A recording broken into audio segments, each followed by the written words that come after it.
দুটা ভাগত দুৰ্যোগটো ভাগ কৰিছে। এতিয়া আমি প্ৰথম এইখিনিতে ক'লোঁ আমাৰ বন্ধুবৰ্গ, আমাৰ যিখিনি সহযোগী কৰ্মীসকল, এই হ'ল ফাৰুক আব্দুল্লাহ, এই বীৰেন্দ্ৰ নাথ, বছিৰ আহমেদ, এই প্ৰাঞ্জল গগৈ, আৰু আমাৰ ছোটে গণেশ, আমাৰ দুজনী লেডিজ আছে, মৃণালী আৰু ৰুণিমা।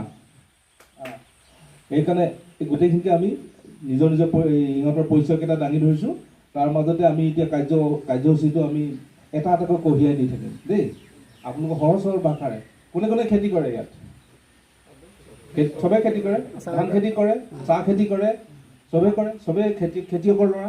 সেইকাৰণে খেতিয়কৰ ওপৰত কি অত্যাচাৰ চলি আছে আজি অসমত? খুব বজ্ৰপাত পৰে, খেতি কৰোঁতে বিশেষকৈ পৰে, পথাৰত থাকোঁতে পৰে, পানীত নামি থাকোঁতে পৰে। ঠিক তেনেকুৱাকৈ সেই বজ্ৰপাতটো কিয় হয় কিয় নহয় সেইটো এটা দুৰ্যোগত আহিলে, কিন্তু কেনেকৈ বাচি থাকিব লাগে সেইটোতো আমি জানিব লাগিব। বজ্ৰপাত যেতিয়া গৈ খুব মেঘ গাজিব, মেঘ গাজিলে আপুনি কি সহায় ল'ব, কেনেকৈ থাকিব লাগিব, এইখিনি বিষয়ে দুআষাৰ কওঁ।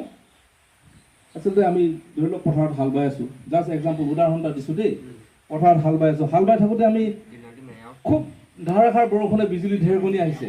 সেই বিজুলী ঢেৰেকণিত এটা যিটো বজ্ৰপাত হয় না, সেইটো কেনেকুৱা জেগাত হ'ব, তেতিয়া আপুনি কেনেকৈ এইটো আপুনি নিজকে ছেভ কৰিব লাগিব, সেই বিষয়ে আপোনালোকে জানিব লাগিব। সেইটো সময়ত আপুনি ধৰি লওক ওখ গছৰ তলত যাব নোৱাৰিব, আৰু বিজুলী কাৰেণ্ট এইবিলাকৰ ওচৰত যাব নালাগিব। আৰু ঠিক আপুনি সেই সময়ত মাটিৰ পৰা ওপৰত থাকিবলৈ চেষ্টা কৰিব। এটা সৰু পজিশ্যন, একদম এটা পজিশ্যন দেখাই দিছোঁ, সৰু পজিশ্যন এটা দেখাই দিছোঁ। ঠিক তেনেকুৱাকৈ সৰু পজিশ্যন। কিয় এইটো সৰু পজিশ্যনটো দেখালে? যে এখন মুকলি পথাৰত আপোনাক যদি নিৰ্দিষ্টকৈ ওখ পজিশ্যনত পাই যায়, তেতিয়া আপোনাক বিজুলীয়ে বজ্ৰপাতে ডাইৰেক্ট এটেক কৰিব। সেইটো কাৰণে আপুনি সৰু পজিশ্যন কৰি দিলে এইটো আপোনাক বিচাৰি নাপাব। তেতিয়া ওখ গছজোপালৈ যাবগৈ, ক'ৰবাত ছাইডলৈ গুচি যাব। যদি আপুনি একদম ইয়াতে ফিটাহি মাৰি ধৰি লওক এনেকৈ বহুত মিলাই আছোঁ, আপোনাৰ শৰীৰটো মানে দেহাটো যদি মাটিৰ লগত সংযোগ হৈ আছে, আৰ্থিন হৈ আছে, কিন্তু সেই মানুহৰ বা এটা শৰীৰ থকা জীৱৰ ওপৰদি বিজুলীয়ে সদায় ভিতৰদি সোমাই এই মাটিৰ তলত সোমায়। তেতিয়া আপুনি কি কৰিব? আপুনি মাটিৰ পৰা যিকোনো, আপুনি পথাৰত হাল বাই আছে, আপুনি জাপিটোকে হ'লেও লৈ ওপৰত উঠি দিব শুকান জেগাত গৈ, বা এতিয়া গাঁৱলীয়া ভাষাত সেই নাঙল জুঙলি ভাৱৈ আছে নহয়, সেই জুঙলিটোৰ ওপৰত হ'লেও উঠি দিব। আপুনি মাটিৰ পৰা কানেকশ্যনটো মানে শৰীৰটো দেহাটো আপোনাৰ মাটিৰ লগত সংযোগ নকৰিব। বুজি পাইছে কথাটো? আকৌ এনেই জেনেৰেলি সেই কথাটোত মানে বিজুলী যিকোনো ইলেক্ট্ৰনিক বস্তু কি কি আছে, ৰেডিঅ', আমাৰ বাগানীয়া মানুহটো ৰেডিঅ'টো বহুত প্ৰিয়।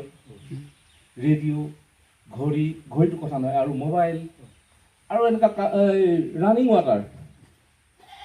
ৱাটাৰ মানে যিটো যে পাইপত পানী আহে, আমি চাৱাৰ পৰা নাহাওঁ যে এইটোতে পিৰপিৰকৈ পানী মাৰে যে, তেনেকুৱা মানে ইউজ নকৰিব। কথাটো বুজি পাইছে? এই ঘৰটো বনাওঁতে কিয় এডাল আৰ্থিন দিয়ে? এই ঘৰটো বনাওঁতে ইয়াত এটা আৰ্থিন দিব। চবৰ ঘৰতে বনাওঁতে এডাল আৰ্থিনৰ তাঁৰ এডাল যায়। কি কাৰণে দিয়ে? ঘৰটোৰ ওপৰত বিজুলী নপৰিবৰ কাৰণে। কিবা কথাবিলাক ধ্যান দিব।